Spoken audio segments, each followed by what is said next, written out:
I hear it's amazing when the famous purple stuffed worm in Flapjaw space with the tuning fork does a raw blink on Harry Carey rock. I need scissors. 61.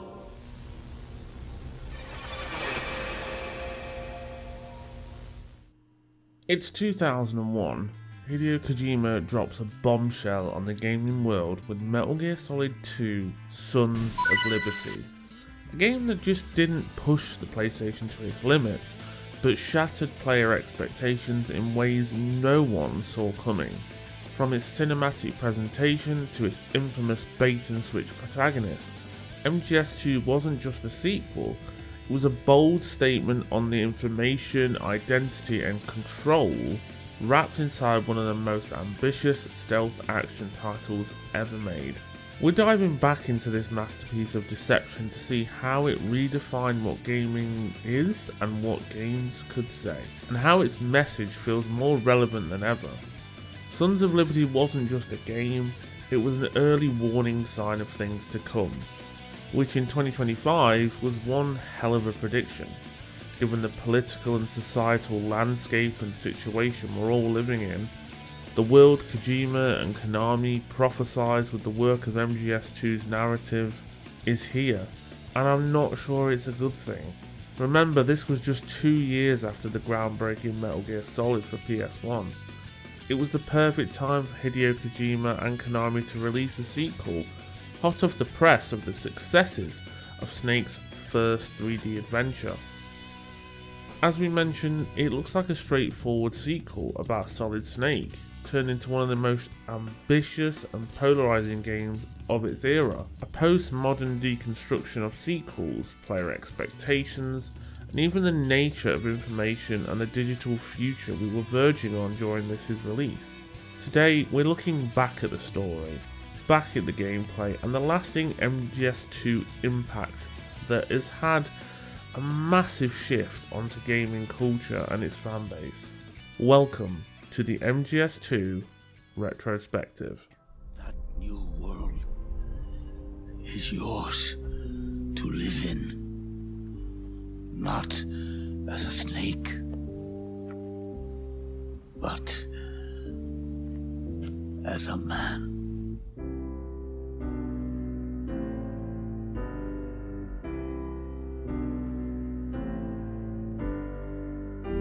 Your favorite song? Nicola Bart. Immigrants wrongly executed. But their deaths served as a message to others. Do you too believe your sacrifice will change the world? Zero and I, liquid and solidus. We fought to free ourselves from nations and systems and norms and ages. The only liberty we found was on the inside, trapped within those limits. But you have been given freedom. Freedom to be outside. You mustn't allow yourself to be chained to fate, to be ruled by your genes. Humans can choose the type of life they want to live. The important thing is that you choose life. When MGS2 first got revealed at E3 2000, God, so long ago, it sent shockwaves through the industry. The demo was jaw-dropping for the time. Snake was sneaking across the George Washington Bridge, infiltrating that infamous tanker, trading gunfire and cinematic shootouts. It looked like everything fans wanted and more. It was more Snake, bigger and better set pieces, and the ultimate PS2 showcase for what it could do for the Metal Gear Solid franchise. What nobody knew at the time was Kojima was already playing the audience. Every trailer, every preview, every hands-on demo carefully showcased Snake and Snake alone. Raiden? Nowhere in sight. Even later promotional footage digitally replaced Raiden with Snake to maintain the illusion. So when players finally booted up that full game in November 2001 and discovered the prologue was only a fraction of the experience, with Snake sidelined for a new protagonist, it felt like an unnecessarily harsh rug pull of historic proportions, especially for those fans wanting more. Kojima hadn't just marketed a game, he had staged one of the greatest bait and switches in history, turning the reveal trailers into part of the narrative deception itself, which links back to the game's narrative of information control. This whole deception within the game's trailers and reveal is almost a metaphor for what the game is about, like I mentioned. Control of information in the digital age, showing the public what they wanted or needed versus what they were going to get. Kojima and Konami were very clever in this way, but at the time it wasn't quite received as they hoped. MGS2 launched on the PlayStation 2 in 2001, a year later after its reveal. It wasn't just a narrative leap forward from the original MGS, it was a technical showcase that demonstrated how far the series had come since the PS1 era. Thanks to that PS2's emotion engine, Kojima Productions delivered visuals that felt groundbreaking. The rain realistically splashing against Snake's body, enemies reacting to individual bullet holes in glass and it shattering, and dynamic shadows altering stealth encounters in real time. I remember vividly going through local game stores and I picked up MGS2 out of that local shop. I'm pretty hazy on what it was called, I don't know if it was a Choices or a Blockbusters, but I picked it out for a birthday present. I ran home, popped the disc in, didn't even have a memory card at the time, I was just wanting to play this sequel. I was so full of excitement and absolutely awestruck by the visual fidelity and the improvements from what I'd seen before. Character models saw a massive jump in detail, with Snake's model alone having over 4,000 polygons compared to the blocky old figures of the PS1.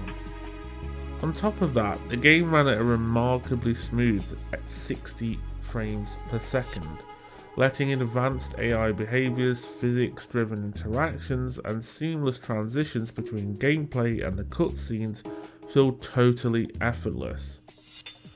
Something that even in 2025 seems to be quite difficult for a lot of developers to hit on the console mark, as we always have this argument of 30 FPS versus 60, fidelity and performance modes, it's just endless, whereas PC tries to go for both. As we know, visuals are always pushed more than performance, but the technical muscle was only half of the story.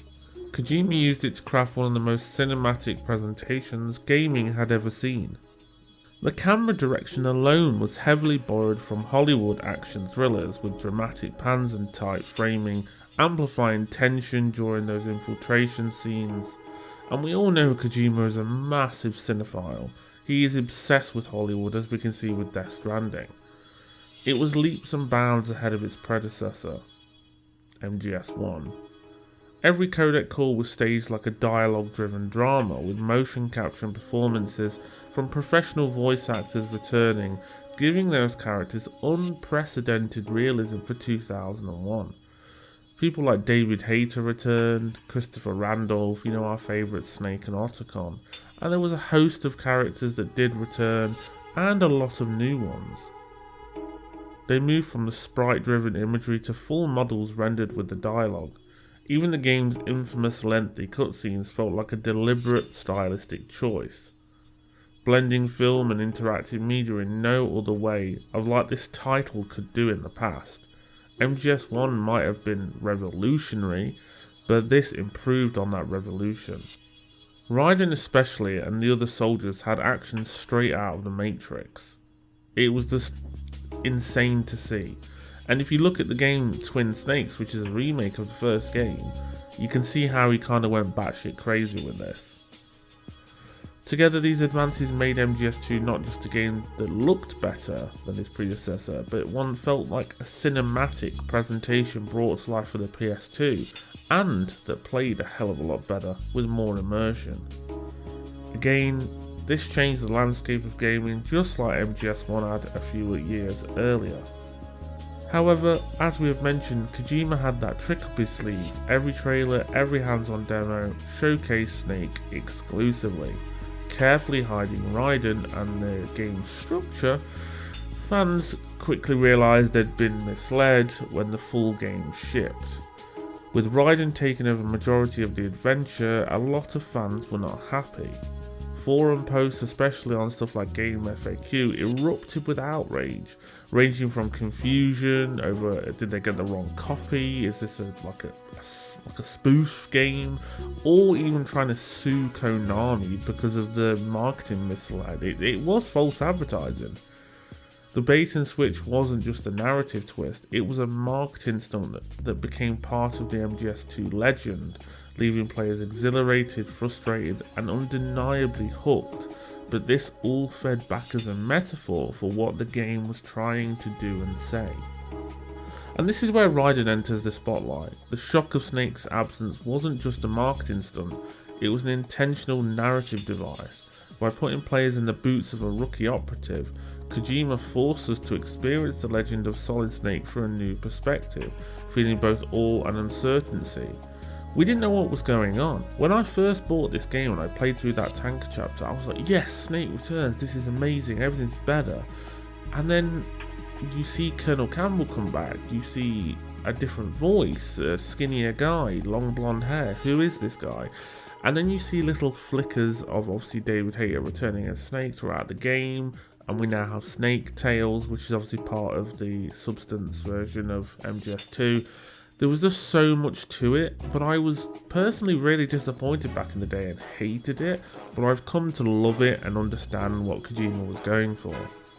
It isn't just a character swap, he's a mirror for the player, a lens through which the story twists the manipulation of the Patriots and the game's deeper themes of identity, purpose and information control come into a sharp focus.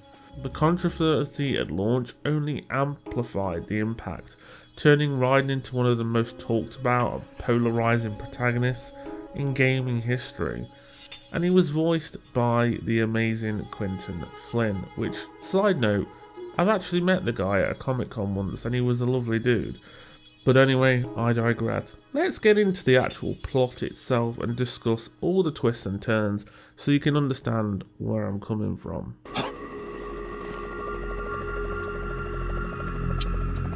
I've been waiting for you.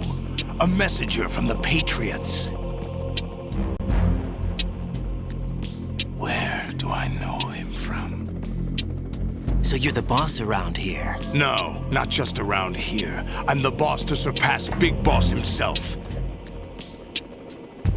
Solid Snake. No, that is not Solid Snake.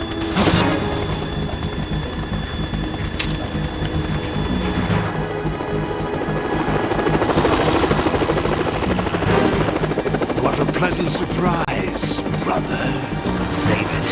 You brother of mine. Don't say you've forgotten me, Snake.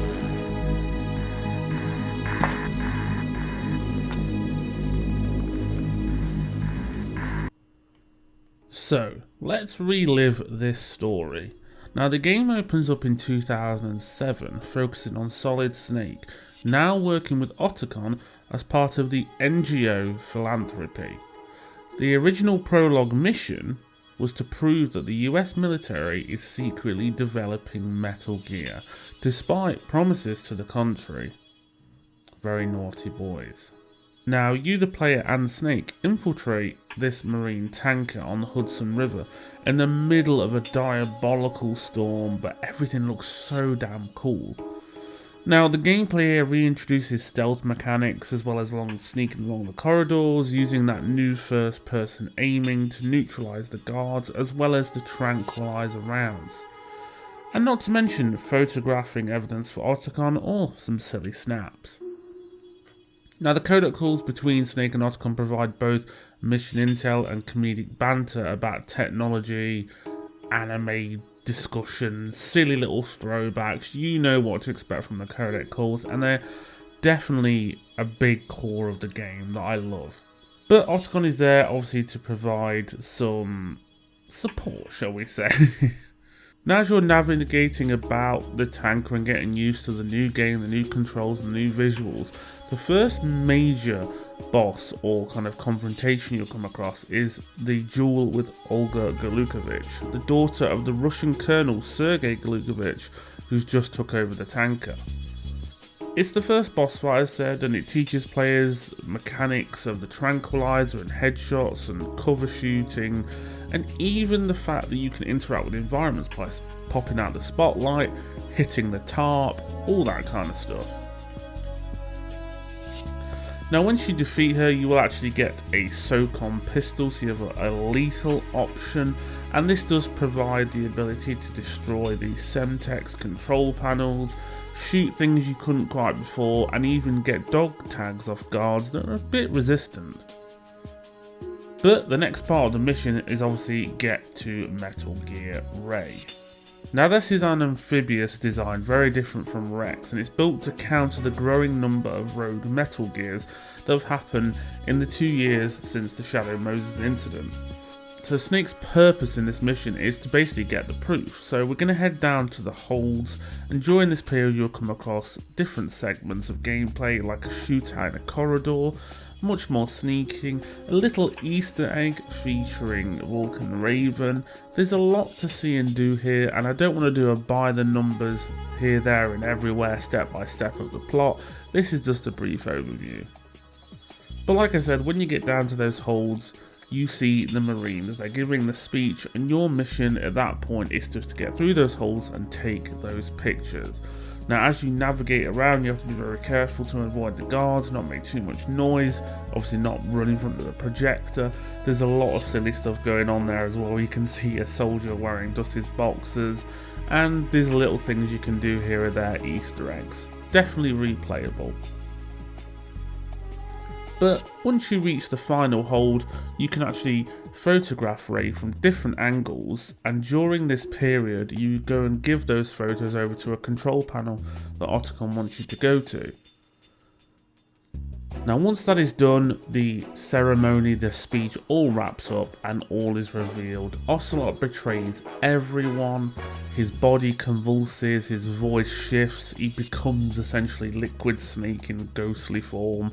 It's all very bizarre, but really, really cool. He takes control of Ray, he's one step ahead of Snake and everyone else at the same time, killing obviously the Marine commander Scott Dolph, killing Galukovich, all these other people that may have been mentioned at the end of Metal Gear Solid 1, and yeah, he really leaves us in a bind, and Snake is stuck within the tanker, and then he blasts out of the tanker, destroying the entire thing, and Snake is left in the Hudson River, being framed for the reason the tanker sank, where Metal Gear Ray is gone, and it's just very, very bizarre.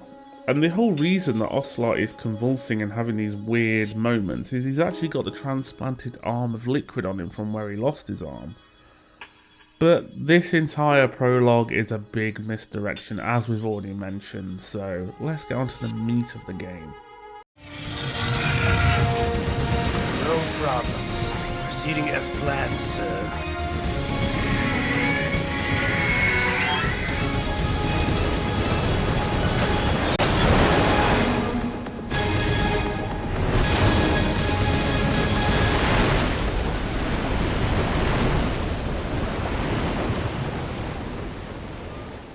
Now this is 2 years later, in 2009. The game is going to shift perspective completely. So in total this is 4 years after Shadow Moses. We arrive at the Big Shell, an offshore facility built to clean up that pesky tanker spill that Ocelot caused but Snake got done for.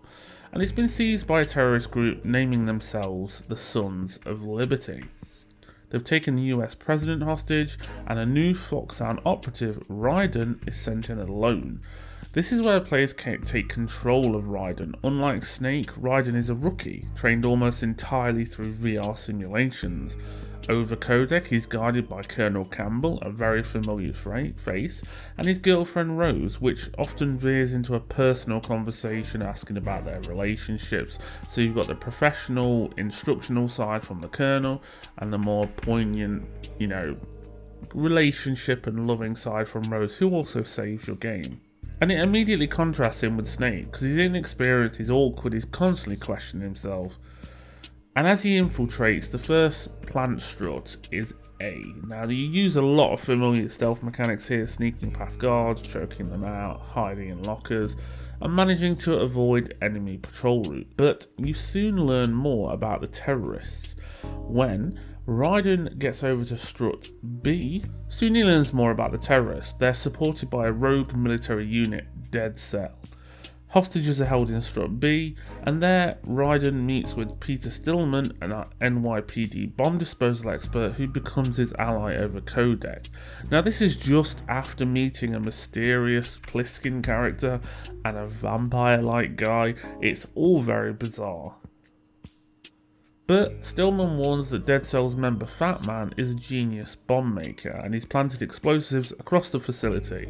And this begins the first big act of the game, a big tense gameplay sequence where players must visit each strut on Shell 1, scour them all and find the bombs and neutralise them with a coolant spray. This is your first major objective, and it's a bit of a departure from the first game, but quite enjoyable. There's no official time limit during this stage, it's just finding them. Now once you've disposed of those bombs, there's actually a bit of a emotional sequence where Stillman will essentially call out his own lie and sadly pass away.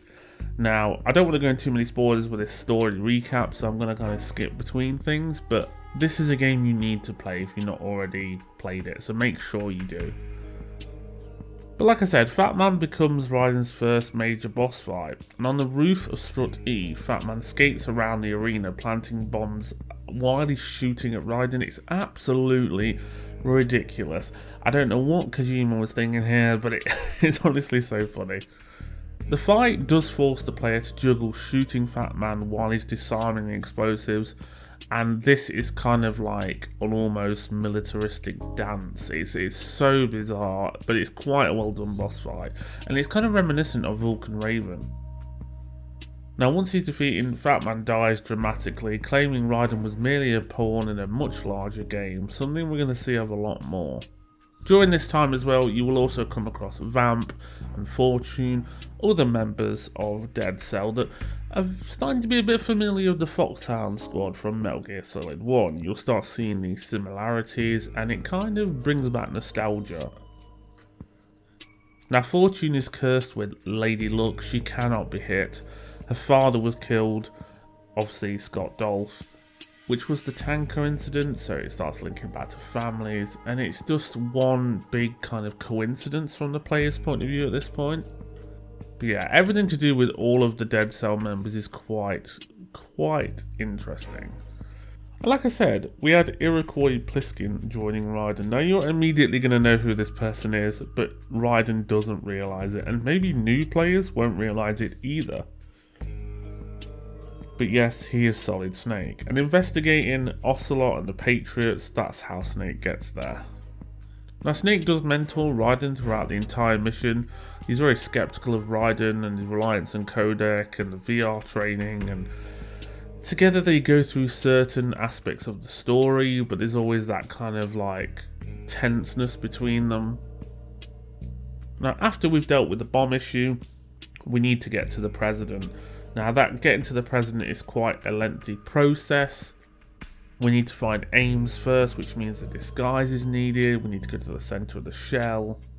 And this is one of my favourite gameplay sequences, that you get essentially a grey fox lookalike ninja, give you a cell phone and a disguise, and you go and get a special gun, and that makes you go undercover as one of the Russians, find aims.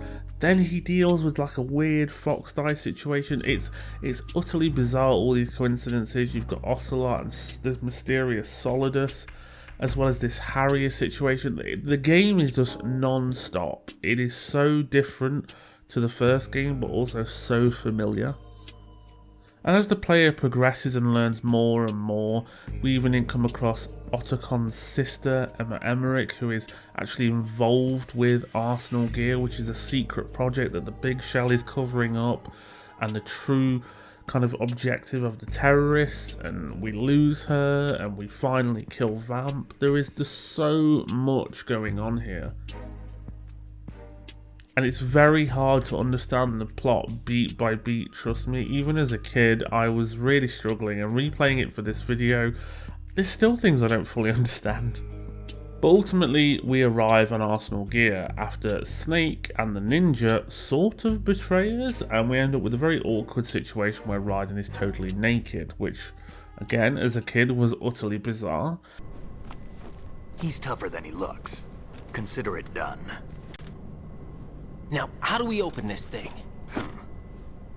You can come out now. A ninja? What the? Arsenal's going to take off. We still need you to take care of a few things. This time, do not fail us. Snake, what's this all about? Bedtime, Raiden. I wouldn't do that. You're changing sides now? Change sides? I don't recall saying I was on yours. Damn it.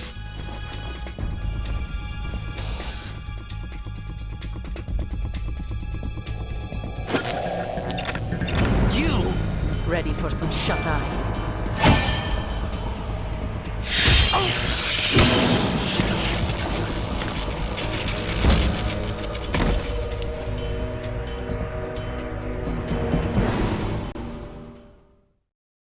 And then we start seeing Colonel Campbell acting very strangely, muttering things, weird kind of coincidental messages or something completely different. Even like fourth wall breaking, turn off the game console, or you've been playing the game too much. It really starts to think, what the hell, is Colonel even real? Was he helping me? What is going on here? And when we finally meet back up with Snake, a lot of it is revealed. We also confront Fortune, which Snake fights as Raiden duels multiple Metal Gear Rays. I mean, Kojima was going bombastic with this at this point. He was just upping and upping and upping the ante. And more is revealed about the S3 plan. This entire thing was just a way to basically get the Patriots data on creating the perfect soldier, imitating Shadow Moses, imitating Solid Snake, creating another hero. Just wheels within wheels and self-referential. It's just bizarre. You cannot take it all in one playthrough. I'd say it's the most important game to replay in the series. But as you can see, the entirety of Metal Gear Solid 2 is about kind of purpose and destiny and misleading people and digital information control and kind of nostalgia and completely subverting expectations and what should I do? What is my purpose? What do I fight for? And the dangers of AI and control and politics and everything like that. It's got such a deep meaning to it. The game culminates with Raiden fighting Solidus atop in New York City, right near Arsenal, and it is insane. It's like a duel from like some sort of spaghetti samurai western where you've both got swords. Solidus is zooming all over the place like an anime hero, and Raiden is just struggling to keep up with it. And at the time I didn't really like the ending of this game, but as an adult I really understand it, and defeating Solidus, which leads into Metal Gear Solid 4 technically in terms of the timeline, makes you realise what he was doing was actually for a good reason, but done in a very bad way to get rid of the Patriots. But obviously too many people would have died. And during these times, Solidus and Raiden will have conversations about the true nature of him, the fact he was a child soldier, Jack the Ripper, all these intricate things I'd want you to discover on your own. I only want to do a brief story recap because this is an important game just to play in general. At the closing and epilogue of the game, we get brilliant monologues from Snake, back and forth with Raiden and Rose, like almost like a meaning of life message about, you know, genes and memes, and it's just something I think that's really special looking back on it, and it was regarded as kind of controversial when it first came out. And Snake's final message to do with everything is, no matter how much control exists, whether someone is fighting for control, has full control, people can choose what they want to do and what they want to pass on. And you see Raiden remove the dog tags with your player name on it and discarding it and choosing to go away and have a family with Rose. And yeah, the game ends with not resolution, but ambiguity. What comes next? Where's Olga's child? Who are the Patriots? Where's Snake gonna go? What's gonna happen to Otacon and Raiden? All these other questions, like, was the Colonel ever real? But it pivots to Raiden, repeating a lot of old patterns, and only to reveal that it was scripted by unseen powers. This was all meant to happen. And through its stealth gameplay, eccentric, weird bosses, incredibly detailed codec conversations and emotional moments, the fourth wall-breaking narrative, it delivers an ultimate story about information control, simulations and free will, nature versus nurture, and it's years ahead of its time, where it's only just being appreciated for the great game it was. There's no such thing in the world as absolute reality. Most of what they call real is actually fiction. What you think you see is only as real as your brain tells you it is. Then, what am I supposed to believe in? What am I going to leave behind when I'm through? We can tell other people about having faith. What we had faith in. What we found important enough to fight for. It's not whether you were right or wrong, but how much faith you were willing to have. That decides the future. The Patriots are a kind of ongoing fiction too, come to think of it. Listen, don't obsess over words so much. Find the meaning behind the words, then decide. You can find your own name. And your own future. Decide for myself? And whatever you choose will be you. I don't know if I can.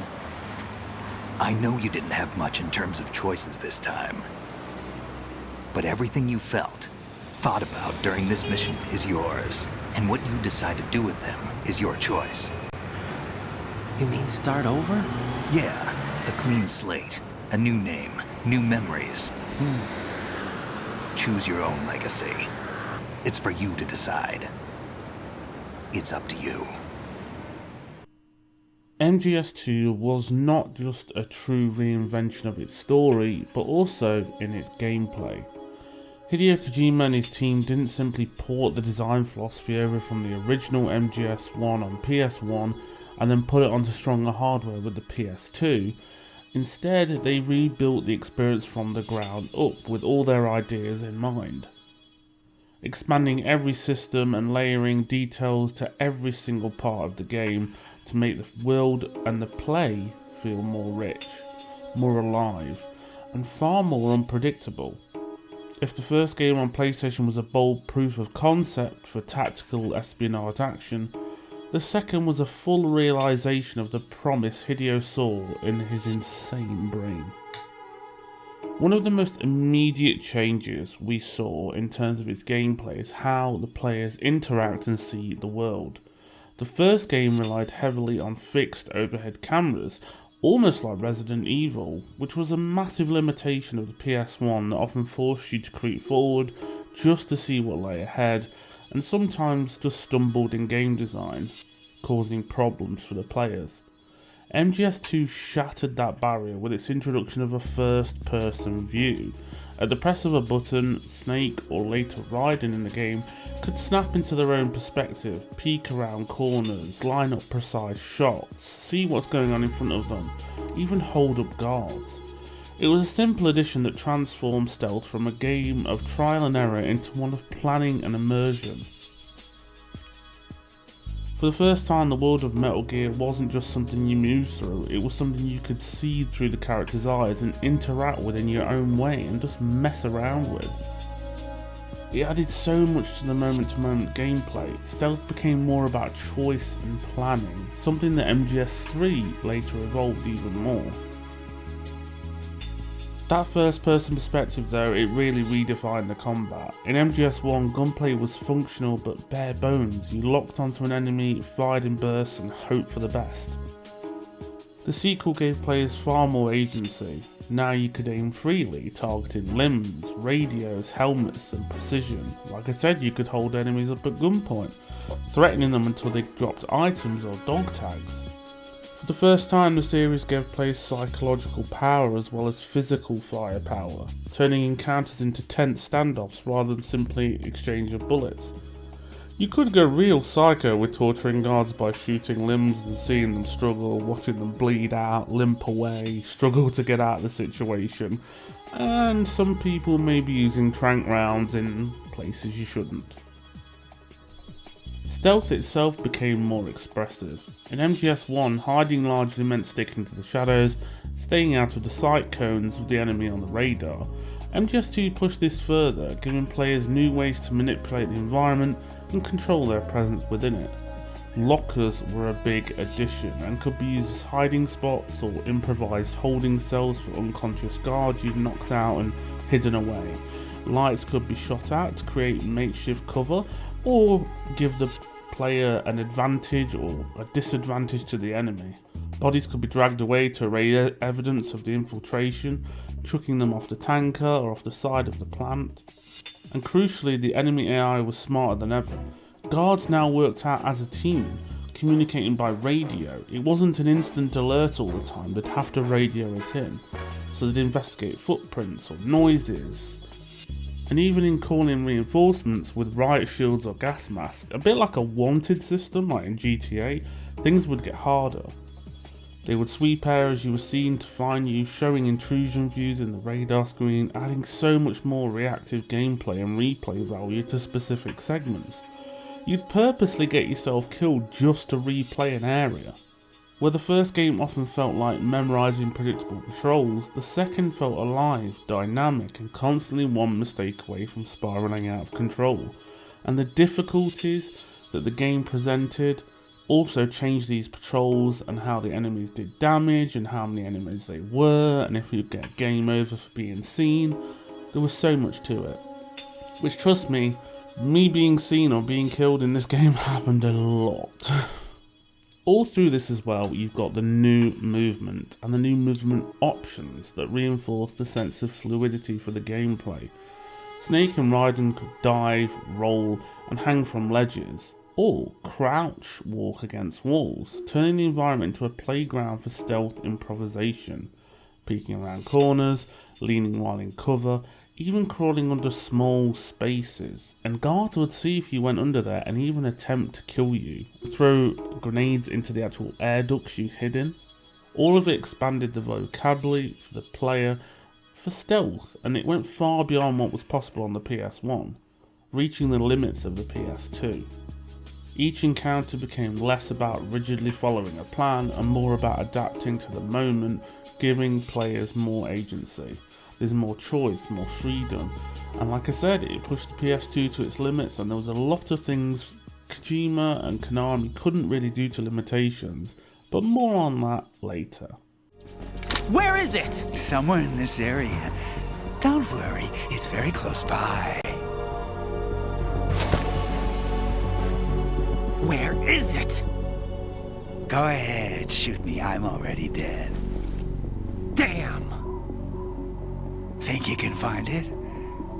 When it goes off, it'll take the big shell with it. Tell me where I can find the bomb! That's your problem. This is the highlight of the party. Bring it on, I say. They'll be happy too. I die here and start my legend. Too bad you won't be around to see the movies. Laugh and grow fat. The world itself of the big shell and the tanker became its own character. Kojima Productions used the PS2's hardware not just to render prettier graphics, but to simulate texture and physicality. Rain would bead off Snake's suit and Foggy's vision goggles. Shell casings clattered the ground and stayed there. Evidence of your chaos you created was always there. Blood splatters on the wall, damaged pieces of equipment or environment. Shooting glass panes out on the tanker, destroying the TVs, like ripping apart the magazines with bullets and the bottles. Locker doors coming off their hinges.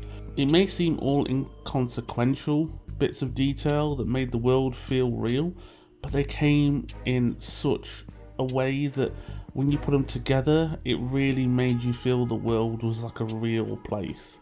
It felt tactile, reactive, and utterly believable.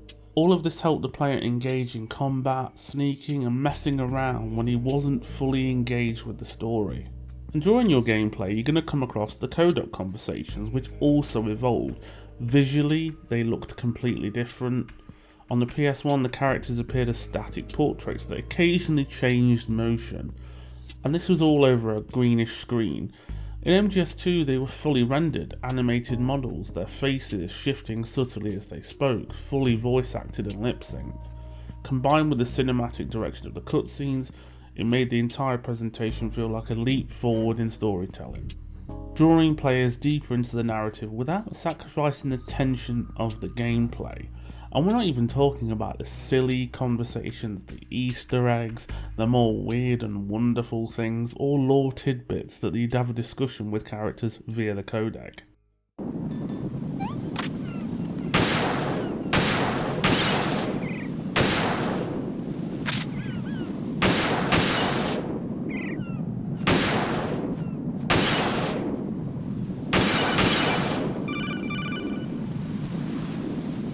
Raiden, do you actually enjoy abusing helpless animals? I don't believe this. I had no idea you were that kind of a monster. I don't understand you, Raiden. If you're satisfied, get back to the mission. Even those iconic boss encounters that MGS1 was famous for, like Psycho Mantis, it already set a bar, and the sequel leaned harder into that. It's a spectacle. Battles against figures like Fortune or Vamp weren't just mechanical challenges, they were theatrical set pieces, blurring the line between cutscene and gameplay. These encounters didn't just test your skills, they showcased the PS2's ability to deliver Hollywood-scale drama without abandoning the interactivity of a video game. There was also an arsenal of tools and weapons at the player's disposal, and it just grew richer and richer. Non-lethal playthroughs became truly viable thanks to the addition of the tranquilizer guns, letting people approach missions with restraint rather than brute force. You could completely avoid guards, trank them out. There was even the PSG-1T, which was a trank rifle, and the high-frequency non-lethal blade that just let you go through the game without actually killing anyone. There was also gadgets like the directional microphone that turned surveillance into its own form of gameplay. You could listen out for guards. The coolant spray could be used on guards to even knock them down. Even the cigarettes, once a little more than a running gag, had practical stealth usage. The sandbox of the espionage that had on the big shell and the tanker with MGS2, it had never been this versatile before. Kojima had worked his magic for years on these changes and it was finally coming to fruition. And there's so much more to the gameplay that we could probably do a 3-hour video just on that. But taken together, these Metal Gear Solid changes in gameplay, they're not just a step, they're a leap. Every mechanic from the original game was rethought and expanded, creating a stealth experience that felt fluid, unpredictable and brimming with detail. And the game even allowed you to have more of a action assault perspective, where you could actually shoot your way through a lot of situations. If Metal Gear Solid 1 was the prototype that proved a cinematic stealth game could exist, then Sons of Liberty was the realisation of that dream. An intricate dance of mechanics, atmosphere and design that redefined what stealth could be. And, you know, MGS2, its story always takes centre stage, and the controversies and discussions and the meta-commentary and the infamous twists and the philosophical weight to the entire narrative, that people forget the gameplay is actually part of the cemented legacy, especially with speedruns and replay value. like shooting Pliskin in Struck B after we meet him, or letting a guard pee on you, or using erotic magazines to distract enemies. It all makes it seem like it's your choices to play around. It's player focused, and the reactive AI, the obsessive environmental detail, these were elements that made the game not just a sequel, but a landmark in video game design, and once again, changing the way we looked at games.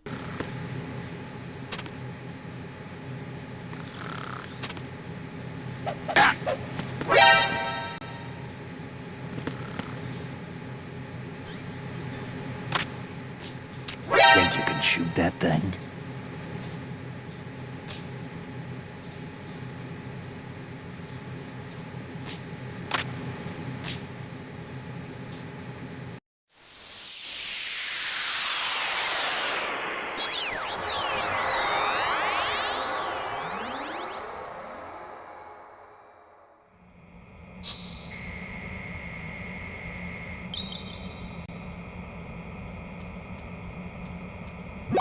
So, any codec moments from you, Snake?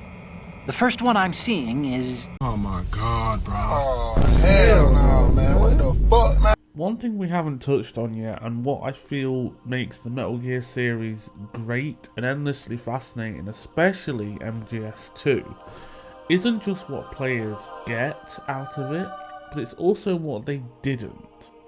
A lot of early drafts of the games feature cut content and Easter eggs and stuff like that, and it's just fascinating to go through, so I'm going to touch on a bit of that now. So, early drafts included Dead Cell members that never made it into the game, such as Chinaman, a boss who could sprint across water, and also 6 swarms of killer fish on Raiden. There was also a planned Great White fight, and I think some of this was melded into Vamp's abilities, and Vamp's second fight was where Chinaman was originally going to send the sharks on you. So you can kind of see what they were doing and how it was kind of rehashed and remodeled. There was also Old Boy, an elderly master of disguise who could mimic allies and enemies alike. I think this guy got melded into the end for MGS3, but everything got scrapped before. It was a bit too fantastical and too heavy on the PlayStation 2's hardware at the time, but it would have been cool seeing some sort of like disguised enemy that you never quite knew who he was and how to get rid of the boss fight. That would have been really cool to see. Things to do with Olga also were intentionally diverted, so she would have survived longer as the cyborg ninja and even fought alongside Raiden at times, while entire gameplay systems like expanded underwater infiltration and alternate weapons such as a silent shotgun and extra sniper rifles were cut back on as the hardware struggled. There was even things like split screen cutscenes which later came in with MGS4, but there was just limitations that Kojima couldn't quite push, and there was only about 50% of the game that you actually could get in the end. Kojima even toyed with multiple endings before deciding the game's surreal, tightly controlled finale worked best, rather than too much ambiguity or too many decisions. But a lot of this, like I said, was left on the cutting room floor, for better or for worse, and there's tons more to discuss that you can obviously go and find on your own as well. I mean, the guy even wanted a voice-controlled Raiden over a controller. I mean, you look into these diaries and these tidbits, it's so bizarre, and it's so good that the actual team of Konami kept Kojima in check a bit. But that's not all. We've also got a treasure trove of Easter eggs. You can photograph ghostly apparitions in the tanker section when you're around Metal Gear, and they're actually Konami developers. You can collect those dog tags, and you can also collect the staff's birthdays, and these give you stuff like the stealth and bandana and the wigs. Raiden can even find a pin-up poster of Snake in a locker, and if you call Rose on April 30th, she'll chew you out for forgetting her birthday. Otacon also reacts nervously if you stare at women's posters for too long, while Snake might do something a bit strange that we're not going to talk about here.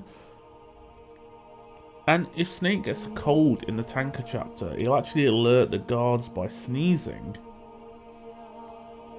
Things to do with the vamp boss fight, if you shoot him while he's trying to revive himself, it will spray out blood like a Christian cross. The kernel breaking down with AI issues and the GW virus and all this, so will give you the famous I need scissors 61. And it's not just the characters and gameplay, the environments as well. There's ice cubes melting in real time, bottles shattering realistically, and if you look up at a seagull at the right time, you might get pooped on or slide on its actual shit.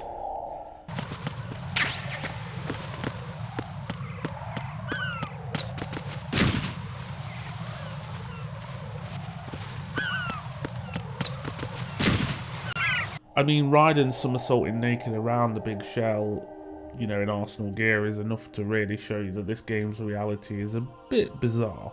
But taking together all these Easter eggs and the cut ideas and the hidden details, it's just a game bursting with ambition, with too much to fit on a single disc sadly, but just enough to keep fans digging into the secrets for more than 20 years. People are still finding new things about this game, and I think that's what makes this series special.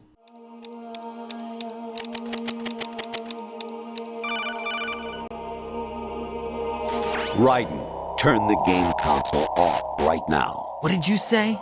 The mission is a failure. Cut the power right now. What's wrong with you? Don't worry, it's a game. It's a game just like usual. You'll ruin your eyes playing so close to the TV. What are you talking about? What? Bro, what are you talking about, man? Nevertheless, we're coming towards the end of the video now, and it's about time to wrap up and talk over the themes and the greater meaning of this game. At its core, MGS2 is about information control. The Patriots, those shadowy rulers pulling the strings from behind the scenes, they don't rule with guns or armies, they rule by deciding which information survive and which information gets erased. In their words, the world is overflowing with junk data, endless chatter that drowns out their truth. And unless someone filters it, society itself would collapse. Remember, this game came out in 2001, before Facebook, before Twitter, before the endless fire hose of misinformation we live in today. Even stuff like Donald Trump and the fake news and the alt-left and the alt-right and all this stuff is kind of predicted here with information control. As you can see, it's heavily political. Kojima was already asking, in a digital world where everything is available, how do we know what's real? Who gets to decide what's worth remembering and what's worth forgetting? And nowadays, with the use of AI, artwork and information and videos, it's becoming harder and the lines are being blurred to tell what is real and what is not. And we're only in the early days of this AI kind of era. But it's not just about society, it's about the individual. And that's where Raiden comes in. He's almost like a puppet or avatar for the player and the game. Raiden spends the entire game being manipulated, moulded and focused into someone else's story. He's told, you're the new Solid Snake. He's dropped into a mission that looks almost identical to Shadow Moses from MGS1, and the coincidences and nostalgia build and build and build, and by the end he discovers the cruel truth. His entire life has been orchestrated by the Patriots, right down to his mission, his training, even his memories. Nothing of his identity is his own, it's all a script. Self-referential, misdirection, all that kind of stuff. And that's the punchline and the metaphor. Raiden isn't just being controlled, we are too. The Patriots' so-called S3 plan that we thought is the Solid Snake simulation, as Raiden believes and is told, is actually the selection for societal sanity, a program designed to control not just him, but people like us. So the people playing the game are feeding this machine and being fed this information. It's again the control of information and what we consume and how we behave. And when the kernel's codec starts glitching, when the game itself starts telling you to quit, Kojima tears down those walls and the fourth wall breaks through and points the finger directly at the player. You've been following orders, you've been replaying a familiar script, you thought you had control, but did you ever really? And again, this is where Metal Gear Solid 2 feels this is where MGS2 feels almost prophetic, because today we live in a world where Kojima was warning us about it. Algorithms, curated feeds, invisible hands, echo chambers, and deciding what we do and what we don't, what's right, what's wrong. A world where truth itself feels fragile. But back in 2001, players called the story confusing, maybe even nonsensical. But in hindsight, it was a mirror of the digital age we're living in right now in 2025. But regardless of all this, the game really doesn't leave us in despair. In the final moments, Snake tells Raiden something important, that the meaning of life is something we choose for ourselves. No matter what others have influence and control over us, no matter what, the information will drown us. It's up to us to decide what to carry forward, the memes, the values, the belief. And I'm not talking internet jokes, but cultural genes, fragments. The truth will always outlast us. What do you carry forward? And that's the real message of MGS2. It isn't just about stopping a Metal Gear or beating the bad guys, having fun in a game. It's a search for the truth in a world of illusions. It's about resisting manipulation, finding identity in the face of control, and passing on something you actually believe in. And that's why decades later this game is looked back on fondly and really recognised. It feels more relevant than ever, because the Patriots aren't just the villains in video games, they're the systems we live under today. The people like Trump, Elon Musk, Putin, all these people higher up, we see them every day. I mean, Labour government in the UK, for example, the censorship, the Online Safety Act, we're seeing all this now. And Kojima's warning still echoes throughout society. But be careful what you believe, be careful what you share, and above all, decide yourself what is worth passing on. Find something to believe in, and find it for yourself. And when you do, pass it on to the future. Believe in what? That's your problem. Come on.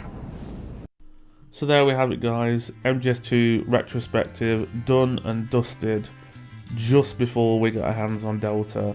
And I just want to say thank you if you made it through this, and if you enjoyed it, please leave a like, leave a comment, let me know your opinions. Have you played this game? You've never played it before?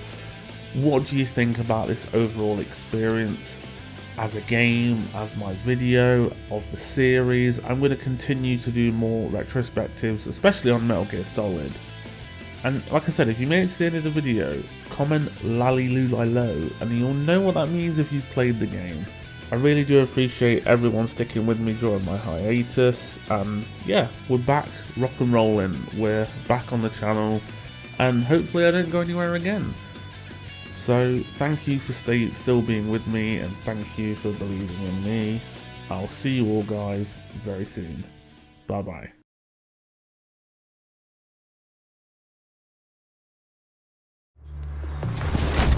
Commencing virtuous mission now.